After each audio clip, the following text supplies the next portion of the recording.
Just a few seasons ago, Max Verstappen and Red Bull were dominating F1.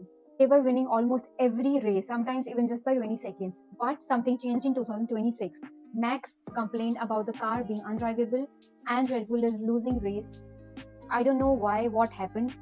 And rivals like Mercedes and Ferrari are suddenly faster. So the big question is, what actually happened to Red Bull? The first reason is simple. Formula One changed the rule. The 2026 regulation changes introduced new aerodynamics and a completely new engine concept, forcing every team to redesign their cars. That means the dominant Red Bull design from previous years no longer guaranteed an advantage. Whenever F1 changes regulations, the competitive orders often resets. And this time Red Bull didn't start as strong as before.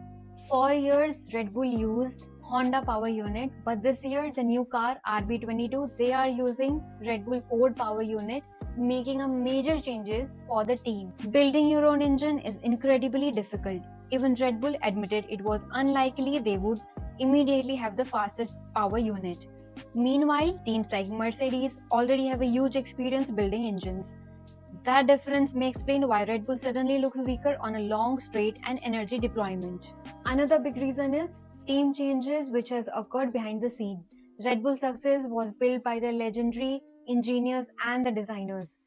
But recently, Adrian Newey stepped away from the main project. Team structure has been changed. New leaders took over technical development. In Formula One, even small leadership can change, affect entire development directly. There are also performance issues with the current Red Bull car. Drivers have reported that there is lack of grip, lack of balance, and there is issue with the managing tires and the energy systems. At some races, the car has even been described as undrivable. When a F1 car loses balance, even the best drivers in the world struggle to extract performance. Other teams have improved. Teams like Mercedes and Ferrari have developed extremely competitive cars.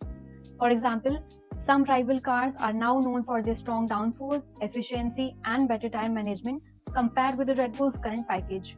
That means Red Bull no longer has the huge advantage it once enjoyed. Red Bull is also suffering from the technical failures. For example, Verstappen has to retire his car from the Chinese GP due to ERS coolant failure.